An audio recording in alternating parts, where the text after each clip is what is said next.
Deus por estarmos mais uma vez aqui nesta noite para louvar e bendizer o nome eterno do Senhor Jesus Cristo. Hoje, pela graça e a misericórdia do Senhor Jesus Cristo, nós vamos seguir com as nossas exposições nas epístolas ali apostólicas e hoje nós iremos começar a terceira epístola de João.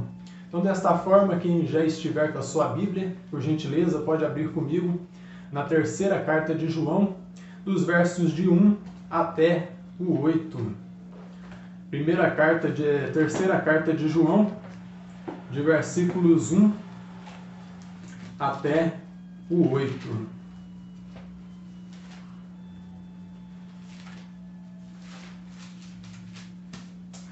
Então nós encontramos aqui o seguinte: o presbítero ao amado Gaio, a quem eu amo na verdade, amado, acima de tudo faço votos por tua prosperidade e saúde, assim como é próspera a tua alma. Pois fiquei sobremodo alegre pela vinda de irmãos e pelo seu testemunho da tua verdade, como tu andas na verdade. Não tenho maior alegria do que esta, a de ouvir que meus filhos andam na verdade. Amado, procedes fielmente naquilo que praticas para com os irmãos, e isto fazes mesmo quando são estrangeiros, os quais perante a igreja deram testemunho do teu amor. Bem farás, encaminhando-os em sua jornada, por modo digno de Deus, pois por causa do nome foi que saíram, nada recebendo dos gentios. Portanto, devemos acolher esses irmãos para nos tornarmos cooperadores da verdade. Amém? Até aqui a leitura da palavra de Deus.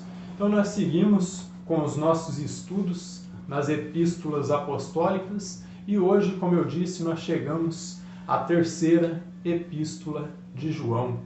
Epístola que foi redigida, ela foi escrita ali por volta do ano 90 depois de Cristo, ali na cidade de Éfeso, onde nós temos algumas interpretações a respeito de quem seria este João que escreveu esta carta. Então, o nosso autor aqui, ele se apresenta como o presbítero, ou presbíteros, ali em grego, que se nós traduzirmos literalmente para o português seria o ancião. Título esse que faz menção tanto ali a sua função na igreja, como também a sua idade. Então, demonstrando que era um homem já de idade avançada, ele se apresenta também como o presbítero. Então, mas quem seria esse presbítero que escreve a esses irmãos que estão na Ásia Menor? Nós temos duas possibilidades. E o historiador ali do primeiro século, Papias, ele nos dá informações a respeito desses personagens. Então, a primeira, que é a mais tradicional, nós entendemos que é o apóstolo João, aquele que escreveu o quarto evangelho e escreveu também posteriormente a primeira e a segunda carta que leva o seu nome, de João. E a segunda possibilidade é que este ancião aí, este presbítero que está escrevendo, seria um certo João, ancião, que viveu ali entre os anos 70 e 146 a.C. Seria um homem ali de liderança que havia vivido também no primeiro século e que era cristão e que estava escrevendo a esses irmãos. Então, quem quer que seja, meus irmãos, o autor desta carta, ele amava muito o seu destinatário, que nós ouvimos aí que é Gaio. E nós temos aí na escritura apresentado três homens que se apresentam, que são conhecidos com o nome de Gaio. Mas vamos seguindo aí. Então ele tinha muito amor por seu destinatário, pois se refere a ele como o amado Gaio. E como eu disse, há pelo menos três personagens, três homens na Bíblia que são reconhecidos pelo nome de Gaio. Então vamos apresentar aqui alguns. O primeiro nós encontramos em Atos, no capítulo 19, versículo 29. E ali nos é apresentado um Gaio que pertencia à Macedônia, o Gaio Macedônico. Então vamos ver aí, Atos 19, deixe-me ver aqui, versículos 29, é onde nós encontramos este homem por nome de Gaio. Ó. Então aqui, ó, segue aqui a escritura. Ó. Foi a cidade tomada de confusão, e todos a uma arremeteram para o teatro, arrebatando os macedônios, Gaio e Aristarco, companheiros de Paulo. Então aqui apresenta um homem por nome de Gaio, juntamente com outro que era Aristarco, que era companheiro do apóstolo Paulo. E o segundo Gaio que nós encontramos aqui é o Gaio de Derbe, ali em Atos 20, verso 4. Abra comigo em Atos 20, verso 4. Então nós encontramos aqui um outro Gaio. Ó. Acompanharam-no até a Ásia, Sópatro, de Bereia, filho de Piro, Aristarco, e segundo de Tessalônica, Gaio de Derbe, e Timóteo, bem como Tíquico e Trófimo da Ásia. Então aqui é apresentado um outro Gaio da cidade de Derbe. O primeiro ali da Macedônia, o segundo de Derbe, e o próximo que nós encontramos ali é aquele Gaio que era companheiro do apóstolo Paulo e hospedeiro dele. E isso nós encontramos ali na carta aos Romanos, capítulo 16 e versículo 23. Romanos 16, versículo 26. Vamos ver aqui, ó, o que nós encontramos aqui, ó.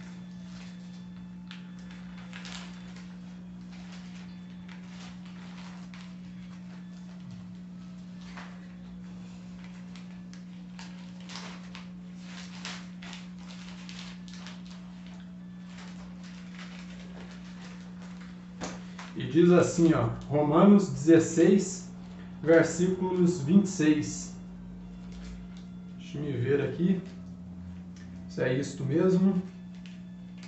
23, e diz assim, ó, saúda-vos Gaio, meu hospedeiro, e toda a igreja, saúda-vos Erasto, tesoureiro da cidade, e o irmão Quarto. Então aqui é apresentado esse terceiro homem aí com o nome de Gaio, que era também companheiro e hospedeiro do apóstolo Paulo, ali na igreja de Coríntios. Abra comigo também aí no 1 Coríntios 1,14, e aqui nos confirma que existia esse terceiro Gaio da igreja de Corinto.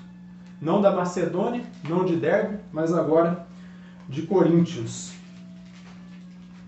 Então, 1 Coríntios 1,14 diz o seguinte aqui, ó. 1 Coríntios, versículos 1, versículo 14, ó. Dou graças a Deus porque a nenhum de vós batizei, exceto Crispo e Gaio. Então nós temos aqui o primeiro Gaio da cidade da Macedônia, o segundo da cidade de Derbe e o terceiro da cidade ali de Corinto, da igreja de Corinto. Mas vamos seguindo aqui. Em última análise, meus irmãos, pode-se entender o seguinte, que esse Gaio aqui, a qual este João, o presbítero, está se dirigindo, seria o Gaio da Macedônia. E o porquê? Porque se você notar ali o contexto de Atos capítulo 19, você vai encontrar que existia também um personagem ali por nome de Demétrio, que estava causando confusão entre os irmãos. Então ele estava causando confusão, personagem que também aparece aqui nessa epístola. Então não é uma resposta conclusiva esta, não estou batendo o martelo que de fato é Gaio, o macedônio, mas como eu disse, ela parece ser a resposta mais plausível para quem seria esse destinatário aí que João estava escrevendo. Verso 2, vamos ver aqui, ó, vamos repeti-lo. Amado, acima de tudo, faço votos por tua prosperidade e saúde, assim como é próspera a tua alma. Então o que nós encontramos aqui, ó? O nosso autor ele faz votos ali de prosperidade, tanto física quanto espiritualmente, aí para este chamado Gaio, este homem que estava ali liderando essa igreja da qual ele se dirige. E isso já com um ar de quem novamente estava refutando ali, meus irmãos, a doutrina herética dos gnósticos, que era aquele dualismo grego que dizia que o corpo não prestava para mais nada e que só a alma era o que valia a pena mantê-la, e nesse sentido eles faziam o que vinha à sua mente. Então o fato de João estar desejando prosperidade, tanto física quanto espiritual, para o seu amado Gaio, isso já demonstra que ele, com sabedoria, já estava mais uma vez refutando ali essas heresias gnósticas, todo esse plano aí maléfico que estava ao derredor. Então, mais uma vez, em suas palavras, demonstra que a doutrina dualista ali dos gnósticos era contrária ao ensino bíblico apostólico, ou seja, o ensino genuíno cristão. E com isso, João demonstra que se preocupava com o bem-estar de Gaio, tanto físico quanto espiritual. Então, como eu disse, ele está refutando mais uma vez a doutrina dualista grega ali, de que só a alma era o que prestava e o corpo não valia a pena ser mantido com saúde, ser mantido bem, que você poderia fazer o que você quisesse, que estava tudo bem, que era só a alma que prestava. Então, ele está dizendo que vá bem a sua alma e a sua saúde física. Então, vou repetir aqui o versículo. Amado, acima de tudo, faço votos por tua prosperidade e saúde, assim como é próspera a tua alma. Então ele fala da alma e fala da saúde física aqui. Então por isso ele está dizendo que tanto a alma quanto o corpo físico são importantes. E o porquê? Porque é através desse corpo aqui que o ser humano é capaz de ter contato com Deus e adorá-lo. Se não tivesse esse corpo, o ser humano não seria capaz de adorá-lo. E de versos aqui 3 a 5, vamos ver o que nós encontramos aqui. Pois fiquei sobremodo alegre pela vinda de irmãos e pelo seu testemunho da tua verdade, como tu andas na verdade. Não tenho maior alegria do que esta, a de ouvir que meus filhos andam na verdade. Amado, procedes fielmente naquilo que praticas para com os irmãos, e isto fazes mesmo quando são estrangeiros. E o nosso autor, ele declara estar aqui muito contente com as atitudes ali que Gaio estava tendo com os verdadeiros pregadores da palavra. Por um lado, existiam pregadores ali itinerantes que eram gnósticos e libertinos, só que por um outro lado também existiam pregadores que eram itinerantes, que eram verdadeiros e que se mantinham na palavra. Esses pregadores aí, do qual o próprio apóstolo João aqui ele se refere como tendo saído em o nome do Senhor. Mas vamos seguindo aqui, Então, o nosso autor declara estar muito contente ao ter recebido a visita de alguns irmãos e ter ouvido a respeito do testemunho de Gaio. Qual era o testemunho de Gaio ali?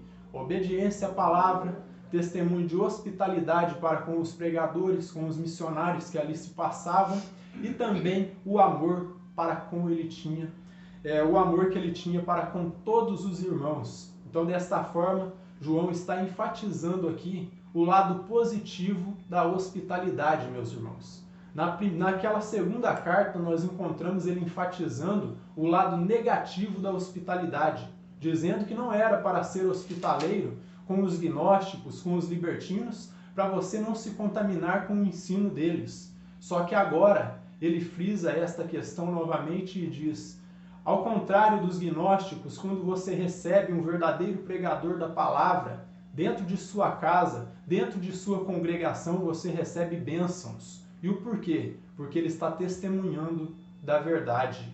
Diferente dos gnósticos que testemunhavam a mentira, todo esse dualismo grego aí, que colocava em xeque toda a divindade de Cristo, segundo a interpretação deles, essa citação de João aqui nos leva a entender o lado positivo aqui da hospitalidade, que nós, quando servimos ali os oficiais da igreja, estamos servindo o próprio Cristo. Então ele enfatiza que o testemunho de fé e hospitalidade, amor que Gaio dava, vinham de sua obediência à palavra. E deste modo, o fato dele ser obediente à palavra, dele obedecer os ensinos apostólicos ali da igreja primitiva, isso fazia-se na vida dele com que ele fosse amoroso, hospitaleiro e pacífico com todos os irmãos. E desta forma, como eu disse, Gaio era um homem ali que estava no cargo de liderança. A igreja amava muito ele, mas tinha esses problemas aí que ele estava enfrentando. Então, ele diz que o testemunho de fé, hospitalidade e amor de Gaio vinham da sua obediência à verdade, ao genuíno ensino da palavra. E aqui ele demonstra, como eu disse, o lado positivo da hospitalidade. Na segunda carta foi o lado negativo, porque ali, se você fosse hospitaleiro com um falso mestre, você estaria se contaminando com todo o seu falso ensino. Agora ele traz novamente essa questão da hospitalidade e demonstra o lado positivo dela, que quando você dá as boas-vindas àqueles que de fato trazem boas novas da palavra genuína de Cristo, ali você recebe bênçãos. Você é abençoado por Deus porque você está dando testemunho de hospitalidade e dando testemunho da verdade que você diz que pratica. Então, pois na segunda carta ele havia demonstrado o lado negativo da mesma.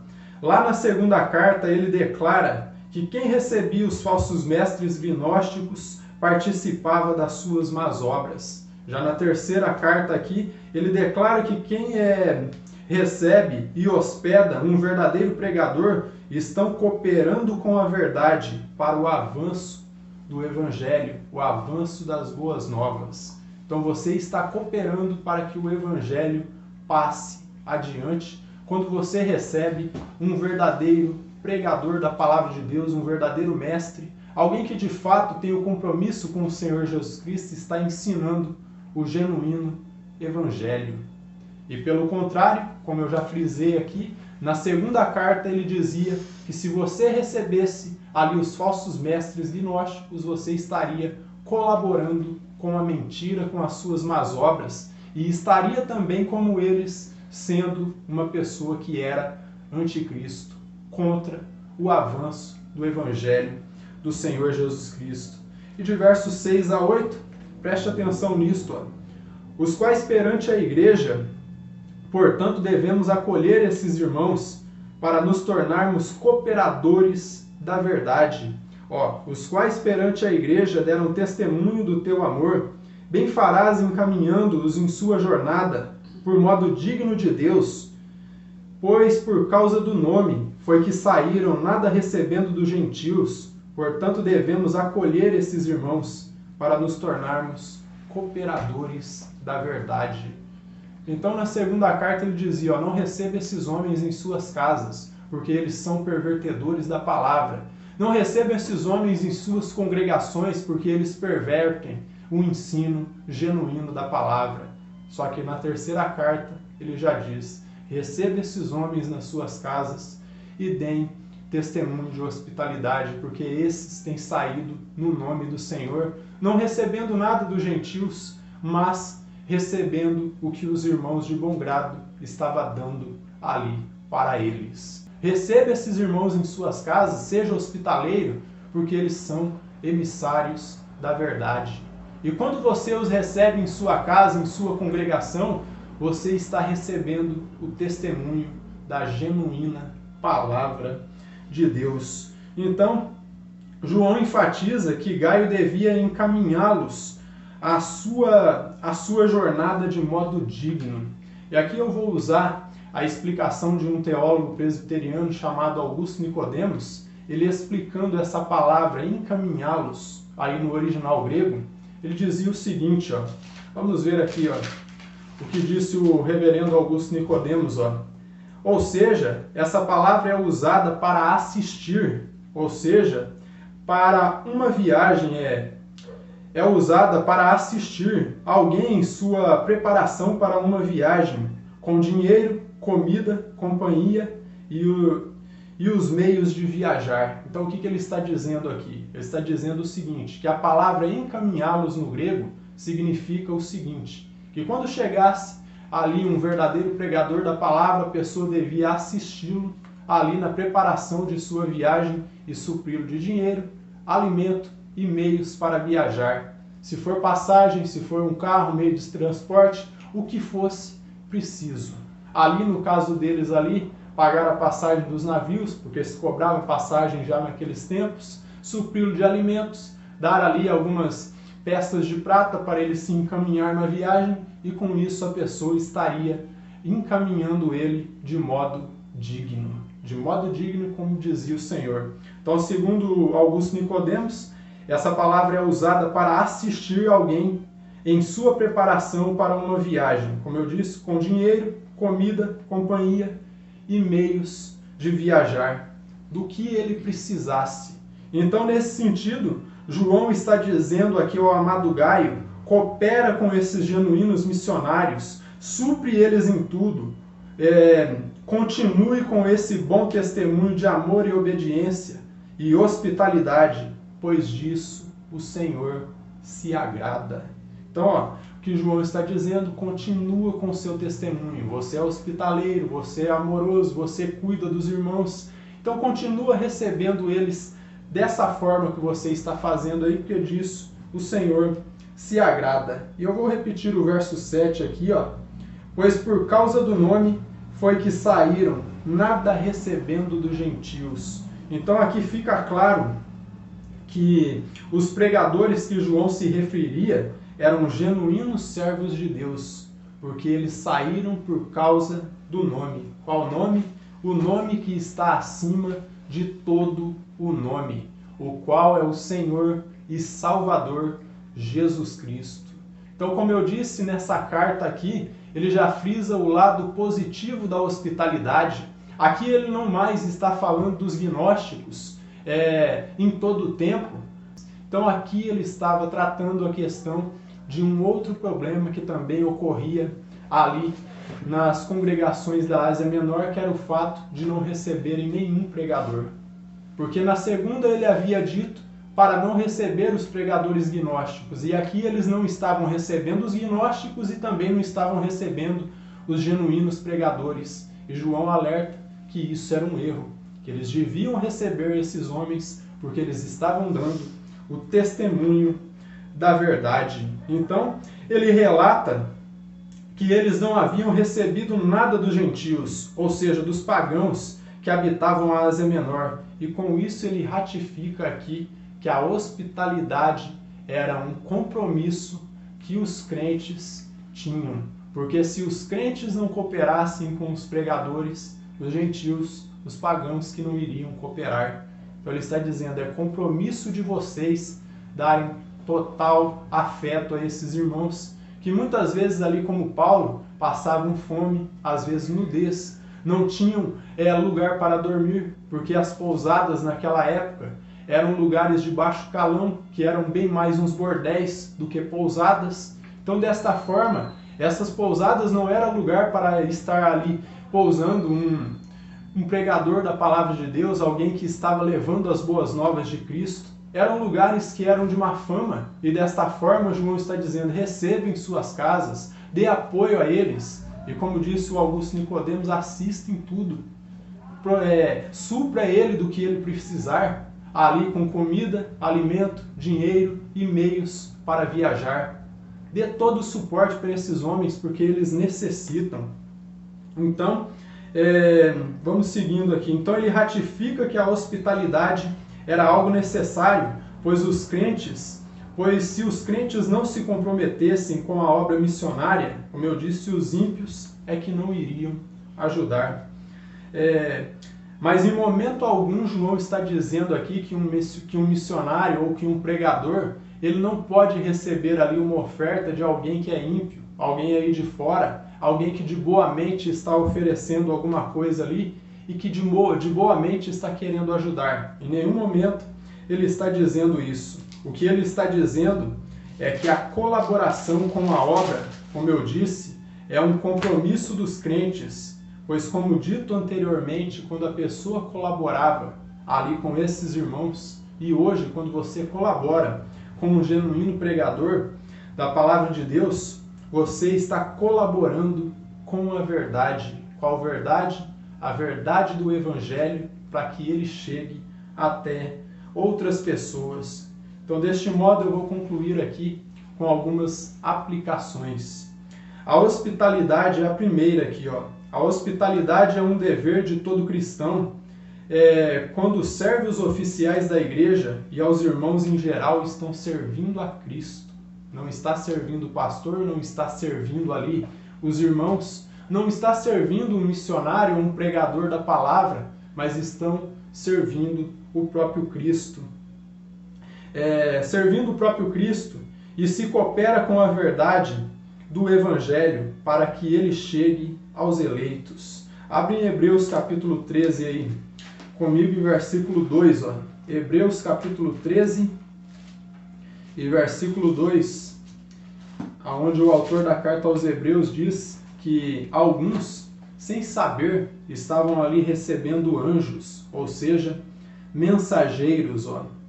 Não negligencieis a hospitalidade, pois alguns praticando-a, sem saber, acolheram anjos. Então, a pessoa que praticava a hospitalidade naquele tempo, sem saber, estava recebendo um mensageiro da palavra de Deus, um anjo, aquele que trazia boas novas. Vamos seguindo aqui. E em 1 Pedro, no capítulo 4, versículo 9, veja o que nós encontramos aqui. Ó.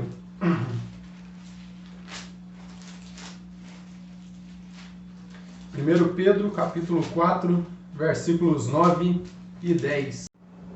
Sede mutuamente hospitaleiros, sem murmuração, servi uns aos outros, cada um conforme o dom que recebeu, como bons despenseiros da multiforme graça de Deus. Então, quando a pessoa pratica a hospitalidade, ela se torna um despenseiro da multiforme graça de Deus.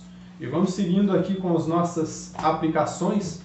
Não se pode negligenciar o corpo físico. Esse aqui é o segundo ponto de aplicação, pois é através dele que servimos a Deus e, nesse sentido, deve ser cuidado e separado de vícios, má alimentação e qualquer coisa que venha danificá-lo. E por quê? Porque esse corpo, ele é templo do Espírito Santo de Deus. E como João bem frisou, ele queria que a saúde de Gaio fosse bem fisicamente e espiritualmente. Então, ambas as naturezas têm que estar bem, a espiritual e a terrena. Se uma não estiver bem, a outra não vai correr bem também. Então, abra comigo aí, ó, em 1 Coríntios 6, versículos 19 e 20. E veja o testemunho do apóstolo Paulo a respeito do corpo sendo o templo do Espírito Santo. 1 Coríntios 6, versículos 19 e 20.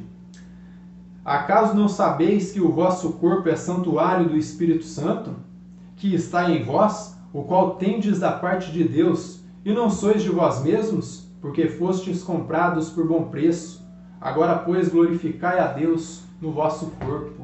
Então, glorificai a Deus no vosso corpo. Porque, como eu disse anteriormente, a pessoa necessita desse corpo físico aqui para adorar a Deus. Se você não tivesse esse corpo aqui, não teria como você fazer contato com ele.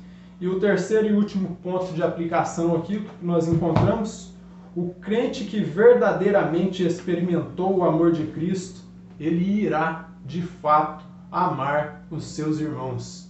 Assim como o amado Gaio ali, ele havia de fato experimentado o amor de Cristo e por isso ele transmitia esse amor ali para os seus irmãos, para esses pregadores também que por ali passavam, e tinha bom companheirismo com todos. Desta forma ele estava demonstrando que o amor de Cristo estava nele. A pessoa que não experimentou o amor de Cristo, ela de fato, ela não vai amar, porque ela não tem o amor genuíno, como bem foi apresentado por João na sua primeira carta, porque quem experimentou o amor de Cristo, esse vai amar o seu próximo. Agora, se ele ridiculariza seus próprios irmãos, humilha, despreza, fala mal, critica e demonstra total desprezo, desta forma, ele não está demonstrando que ele conhece e experimentou de fato o amor de Deus. Então, o crente genuíno que de fato experimentou o amor de Deus, ele vai amar os seus irmãos. E a fé, ela só se torna operante através do amor. Abra aí em Gálatas capítulo 5, versículo 6, para ver o que nós encontramos aqui, o apóstolo Paulo dando testemunho disto.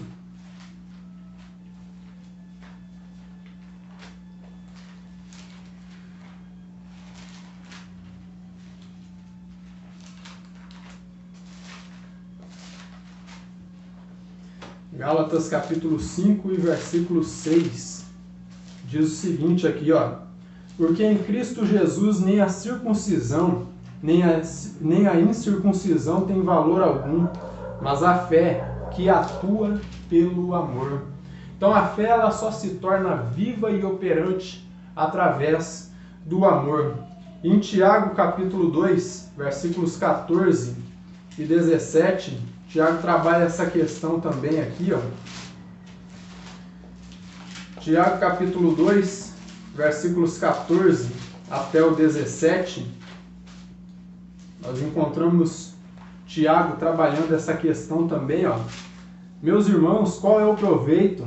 Se alguém disser que tem fé, mas não tiver as obras, pode por acaso semelhante fé salvá-lo? Se um irmão ou uma irmã estiverem carecidos de roupa e necessitados do alimento cotidiano, e qualquer dentre vós lhes disser, ide em paz, aquentai-vos e fartai-vos, sem contudo lhes dar o necessário para o corpo, qual é o proveito disso? Assim também a fé, se não tiver as obras, por isso, por si só está morta. Então, a fé, se não tiver a atuação do amor, ela se torna morta. E aqui o apóstolo Tiago, ele não está tratando a questão da salvação, mas ele está tratando a questão de uma fé genuína. E ele está demonstrando por meio dessas palavras ali, que essa fé genuína, ela só se torna viva e operante através ali da prática de boas obras. Então essas obras aí que ele fala definitivamente acaba se tornando o amor, que demonstra através de atos que a fé realmente existe e é operante na vida das pessoas quando ela tem prazer ali como o amado Gaio de servir os irmãos. Então se a pessoa não tem prazer de servir o seu próximo, de se entregar por ele, de dar a sua própria vida pelo seu irmão, não tem prazer em servir o seu semelhante, esse de fato, ele não tem a fé genuína, não tem o amor de Deus, porque ele não apresenta frutos ali de quem realmente conheceu e experimentou o amor de Cristo. Bem, que o Eterno nos abençoe grandemente.